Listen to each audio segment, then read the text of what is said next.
This is the Breaker.news podcast for the week of October 2nd, 2022.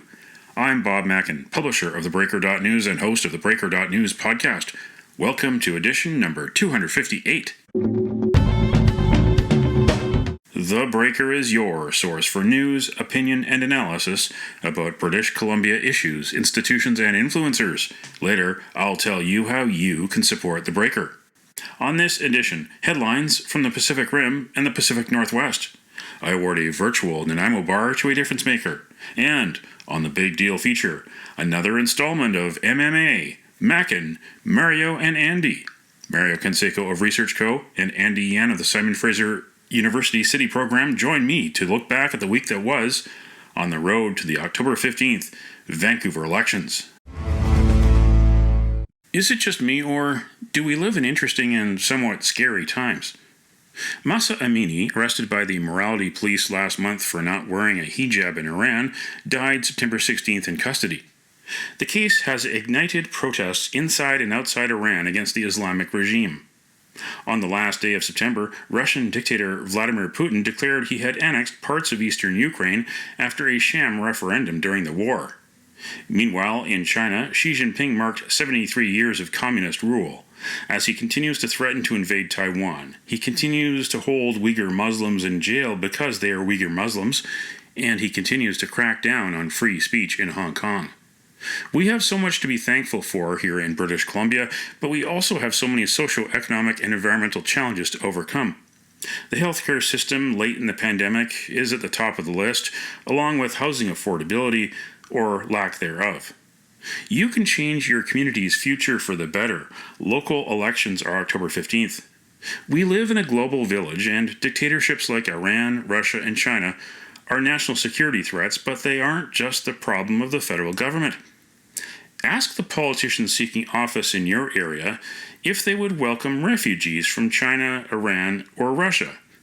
Ask them how they would protect your community from cyber threats.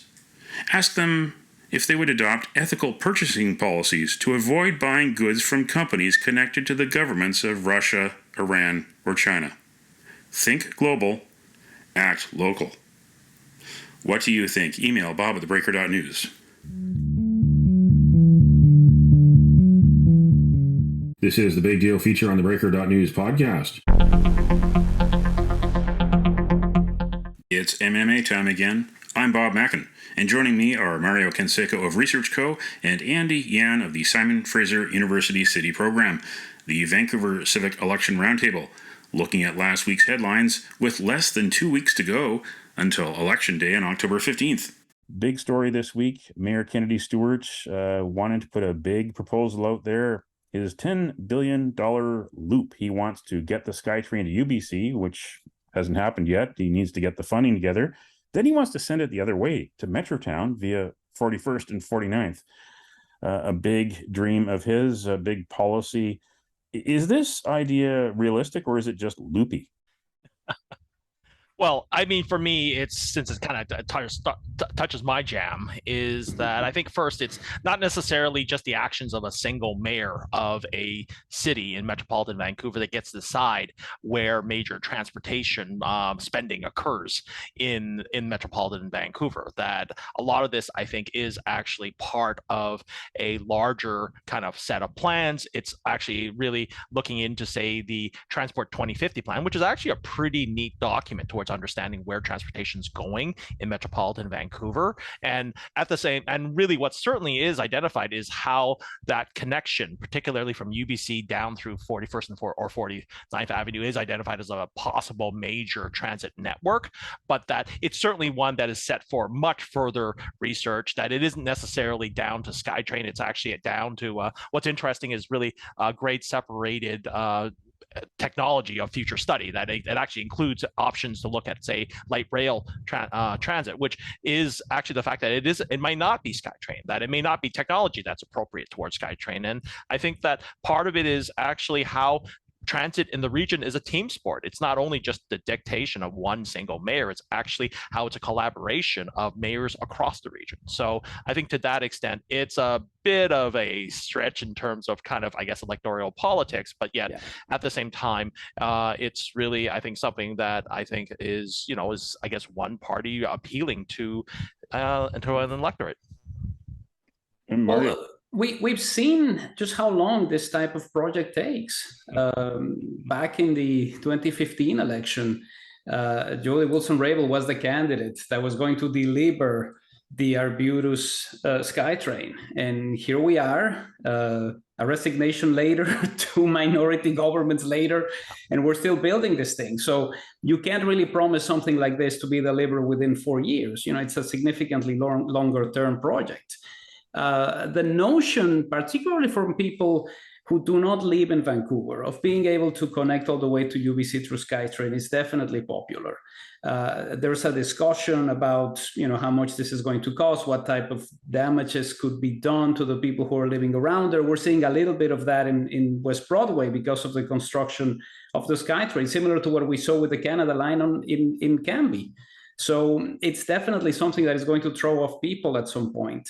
But again, I think part of the difficulty here is how do you justify something like this from happening? When we were talking about the UBC SkyTrain, it's pre-pandemic. We still have a situation where a lot of people are downtown and want to get to places. And if we're going to be moving into this hybrid, maybe sometimes work from the office, maybe sometimes take a class from your house, right, then it's going to be more complicated to explain. But at the time, back in 2019, early 2020, people love this idea, but it's time to figure out whether this is actually something that makes a lot of sense if we're traveling less than we used to. Right. It's really as much as it's a promise, but then really, is it a priority?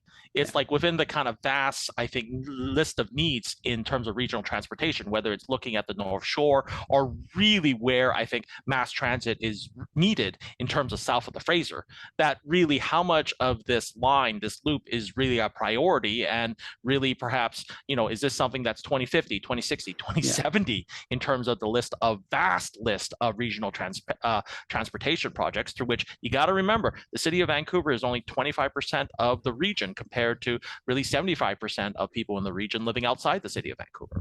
Well, and you bring out a very valid point on the south of Fraser issue, Andy. We were talking for years about light rail, and then a new mayor comes along and says, now we're going to do SkyTrain. So what's the new mayor going to be thinking in Surrey if it's not Doug McCallum? And SkyTrain is a particularly expensive technology compared to light rail, through which light rail, I think, is really, one of those technologies that may be a better fit to certain urban environments compared to heavy rail, which may look great in terms of openings, but yet at the same time, may or may not be appropriate in terms of really the amount of good it can do with the kind of money it needs. Now, of course, that's a $10 billion idea that Kennedy Stewart hatched, coming down to something a little more reasonable at $500 million. His chief opponent on city council, who is running for mayor to take his job, Colleen Hardwick of Team for Livable Vancouver, she proposed $500 million for 2,000 co-op homes, and she wants the citizens to decide within 18 months of Team coming to power. If it comes to power on October 15th, she said within 18 months, a mail-in plebiscite. Well, this is right up her alley. We've heard Colleen discussing the ways in which people should get involved in decision making. I think a plebiscite on whether we should have a bid for the 2030 Winter Olympics was justified, even if council decided that they didn't want to do it for a whole range of reasons. The complexity, in my view, of putting this to a vote, even if it's a mail-in referendum, which would conceivably give you a larger voter turnout than if you do this on a Saturday, is the way in which you explain things. And we have an example now, fairly recently, which was the transportation and transit referendum in Metro Vancouver. When we were discussing how the ballot was going to be and the type of information that was going to be sent to our homes, it was very different from what we actually received. And I think part of what happens here is you need to make sure that every stakeholder is there. The two sides were fairly clear in the last referendum. And this time, if it's something that is going to be originating from a majority team council with a mayor who wants to get this done, there's got to be some nuance in the way that you're presenting things. Part of the problem that we had with the last referendum was everything was going to be perfect, everything was going to be beautiful, but there were no clear definitions on specifics, particularly when it came to bikes. It was like, enhance. What does that mean? I can just have a couple of logs where you can leave your bike, and that counts as an enhancement of the bike lane. So the language is going to be crucial here, but I think this is something that can resonate with voters. Right. I mean, the fact of the matter is, building what Mario said, words matter, and how you phrase the plebiscite is really, I think, going to, in a great way, shape the results and how people are feeling. But I think for me, it's really kind of like reading this. It's really how much it, I think, in one way follows, say, some of the legacies of what happened in South Falls Creek in terms of what happened in that kind of significant investment in terms of co-ops. But then I think at the same time, I think for Phil's, I think what I think is an important larger idea is housing as infrastructure, that there is housing for a particular population that really isn't necessarily, the private sector isn't ready to provide, that we need to actually provide should we want a functional, diverse city. And that I think that this type of, strategy, really brings into the idea that housing needs to be infrastructure, that it is something that people, the taxpayers, need to invest in. And I think it parallels really the kind of housing bonds and the kind of spending that occurs in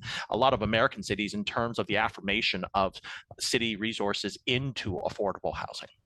A party making news for the wrong reasons last week was One City Vancouver. One City relies on members of Abundant Housing Vancouver to carry its message on social media and on the doorsteps. Abundant Housing Vancouver is the pro-development lobby group that has been accused of being an AstroTurf group for developers. Affordable housing activist Rohan Rizal, who is a critic of Airbnb and the real estate industry, found proof that he was the target of a dirty tricks campaign. One City endorsed Mayor Kennedy Stewart for re-election. Campaign manager Alex McGowan has publicly apologized on Twitter, but de facto leader and councillor Christine Boyle did not respond for comment. Do you think, Mario, could it cause voters to say, why should I trust this party if they're not decent people and not people that want to denounce this kind of behavior? It's definitely problematic. I think this shows us why the notion of the mayor aligning himself with One City and essentially turning One City into a mayor's vehicle before this election, and I'm talking about something that could have happened 8 or 9 months ago, was flawed from the start. There's definitely no sense in trying to unite these two parties, and we'll have to wait and see what happens with the candidates for council that the mayor has decided to put forward. I'm of two minds on this. I think it certainly shows a level of carelessness on just how electronic communications are working now, and the possibility that everything that you're saying online is going to find its way somewhere, somehow. That being said, I don't think the type of language that is used, and I'm somehow not talking directly about the attacks on Rohana, which were reprehensible completely, but I would like to believe that the type of language that is being used in similar chats from other political parties is not going to be that different from what we saw here.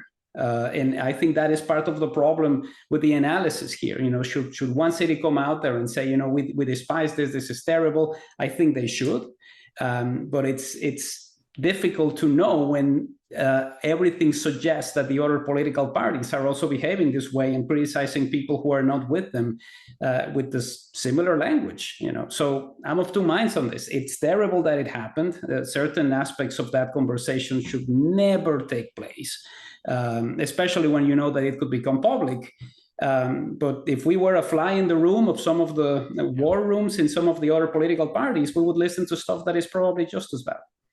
Then I think at the same time, to have it broadcasted on Twitter for view, I think illustrates really how it isn't done. That very much it's for whatever is said in these whatever rooms that they are stayed within these rooms. But the fact that it's a kind of is a public, quasi-public environment through which you can see this and are being, I think, held and stated by grown adults. These are not teenagers. These are not adolescents. These are grown adults in positions of power through which I think they need to be made accountable, much less if they're seeking public trust, they're seeking a public position in terms of having power. They need to be made accountable. And the fact that I think that Christine Boyle and One City hasn't come out to say anything, that within that silence is frankly a complacency and a complicity towards this type of behavior. And I'm actually, to be honest, disappointed at this behavior coming from really what you think is supposed to be the city that's supposed to be for all. I'm trying to desperately stay somewhat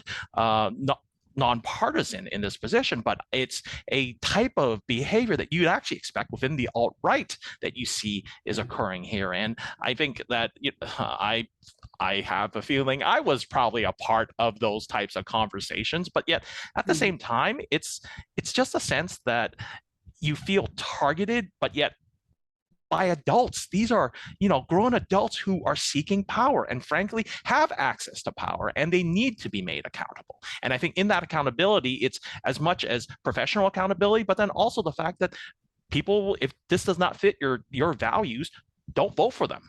So I think that that's really one about value, a value statement, a value adjustment. So I think that that's really, where this is going. I think it's going to be curious to see how it's going to, play out in the next couple of days and weeks, and really how this may hopefully it does, really set really what Vancouver voters are willing to expect out of their elected officials and the apparatus behind them. Another week, another Morning Lee controversy. 2 weeks ago, the NPA City Council candidate's advice to landlords in dealing with bad tenants made headlines. Last week, a video on Morning Lee's real estate company YouTube account raised eyebrows. It's a 15-second clip of African children repeating Mandarin phrases shouted to them by someone off camera. 惠美，又惠美，莫妮丽，team，一致，只有可能，合作一致，朋友一生。BBC Africa Eye exposed the maker of these videos, a Chinese citizen who was arrested for child trafficking and money laundering in Malawi. Morning Lee claimed that nobody that works for him would tell him who paid for the video. He said it was a surprise from his staff. It's a video that was on his YouTube page since March 2020.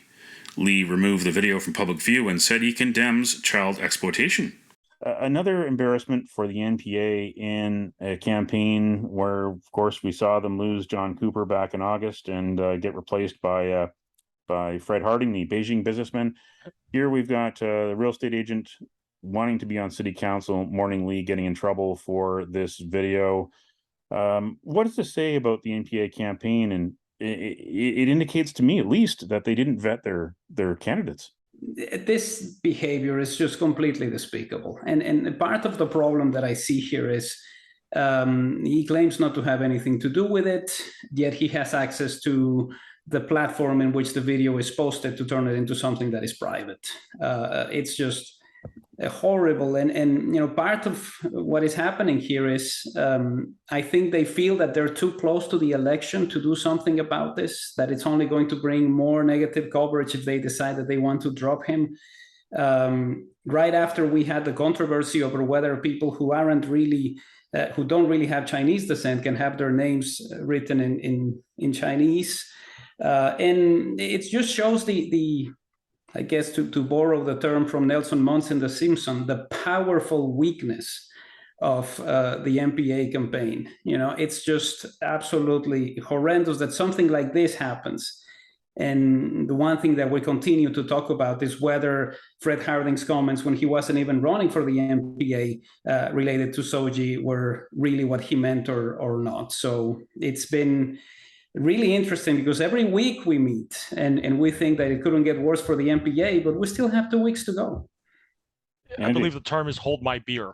So that I think that within this discussion, it's really, in both sides, whether it's One City or for the NPA, it comes down to, are these people you want to vote for after you see these stories and you see these, really almost completely reprehensible behavior in terms of representing these organizations, and really how are they going to be fair? And I think as folks just kind of reflect upon who they're going to vote, I think that this all begins to reflect badly upon each party, and really I think how that's going to go into ultimately, will that result in a tick mark or not a tick mark next to their candidate names?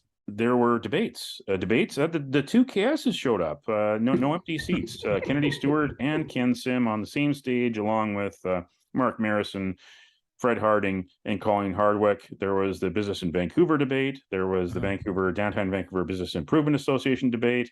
There were a few other ones. There was the Chinatown debate. The two KSs showed up, along with the other three main candidates. Lightning round, Andy and Mario, who won, who lost, and will voters care? Mario, start with you. I think voters may not care. Part of the problem is we have too many debates. People are spread thin already when they're trying to figure out if they have time to look at things. You might be favoring one debate over the other, depending on who's organizing it.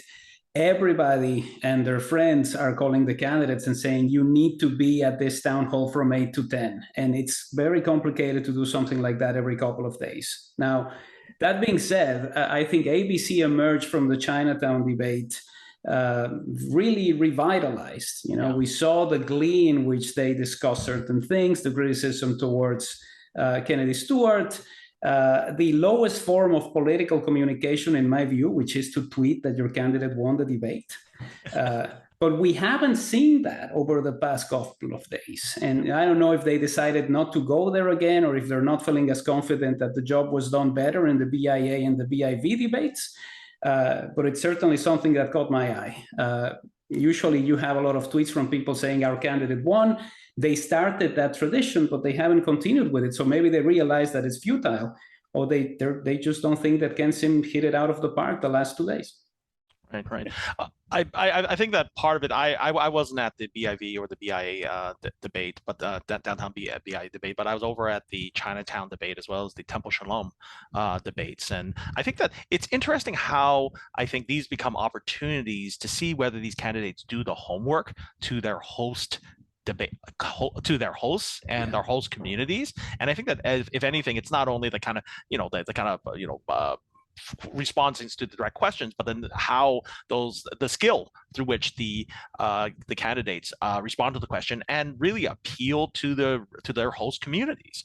And so I think to that extent, I think that the jury is, still out. I mean, I think that I think Ken Sim did actually do his homework on Chinatown. I think that Kennedy Stewart similarly, I think, tried holding his own in terms of his record in Chinatown and the downtown east side. But then I think also Colleen Hardwick also held her own in the Chinatown debate. So I think to that extent, I think that it's one of those, like, it's an accretive process as opposed to just as a kind of one punch whoever wins kind of thing. And so I think to that extent, I think that it just builds up. But yet at the same time, I totally think Mario's right, is that when you have too many, it becomes a lot of noise and everybody's looking for a signal. That's MMA for this week. Thanks to my guest Mario Canseco of ResearchCo and Andy Yan of the Simon Fraser University City Program.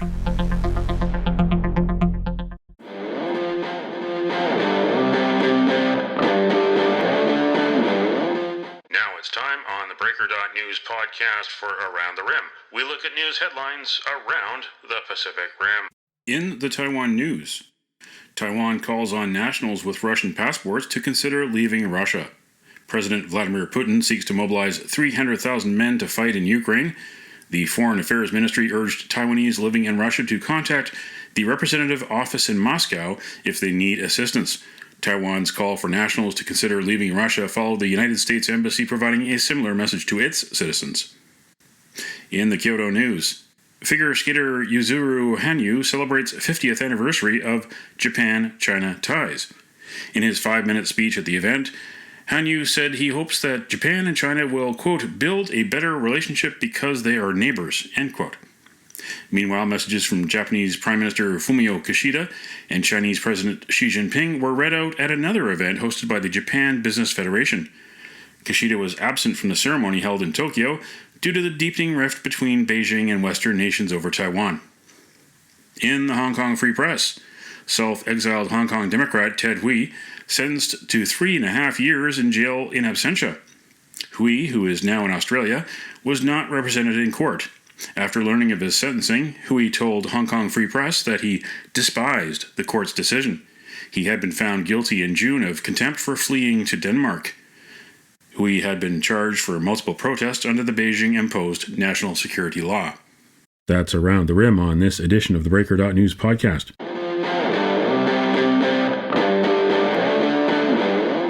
Now it's time on the Breaker.news podcast for Cascadia Calling. We look at news headlines around the Pacific Northwest. In the Oregonian, University of Oregon taking a number of actions to address fan behavior. Oregon State apologizes for sign at USC game. UO released a statement Wednesday saying it is taking a number of actions to address what it called reprehensible fan behavior when some fans shouted a vulgar anti-Mormon chant during the September 17th game against BYU, a private university owned by the Church of Jesus Christ of Latter-day Saints. On King 5, tech developed at the University of Washington may provide insight into how hurricanes form. The technology measures waves on the ocean's surface right beneath a hurricane. Its information, researchers hope, can one day improve weather forecasting. This week, for the first time, UW-built sensors were dropped directly into the hurricane's path. The sensors are known as Surface Wave Instrument Float with Tracking, or SWIFTs. Once they're dropped, the buoys immediately send back real-time data. Researchers hope the information will provide insight into how hurricanes generate waves, something they say is not well documented by current forecasting models. On Czech News, he was my savior. Victoria, woman searching for man who pulled her from car wreckage 55 years ago. Linda Petrovic says the crash happened at Mount Douglas in the early hours of April 1st, 1967. It left her and the car's other two occupants injured after they collided with a tree near the base of the mountain. While she regrets not trying to find him sooner, it's better late than never, especially as Petrovic pens personal stories for her grandchildren. They dive into important events in her life, and of course the crash is one of them, and the man's name is the missing detail. That's Cascadia Calling on this edition of the Breaker.news podcast. Don't matter what color you are, 'cause love will conquer hate, so you won't stand alone, you won't stand alone.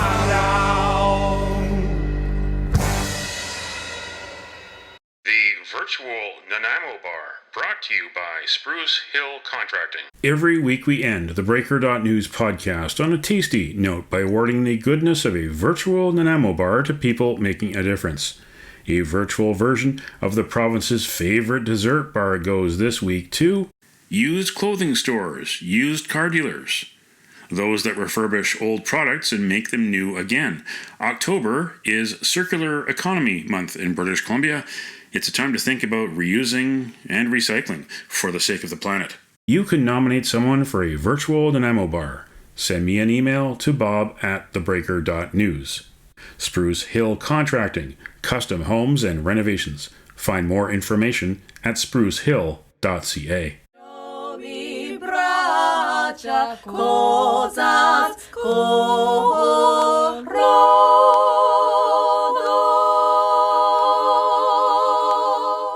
That's it for the Breaker.news podcast for the week of October 2nd, 2022. I'm Bob Mackin. Thanks for joining me.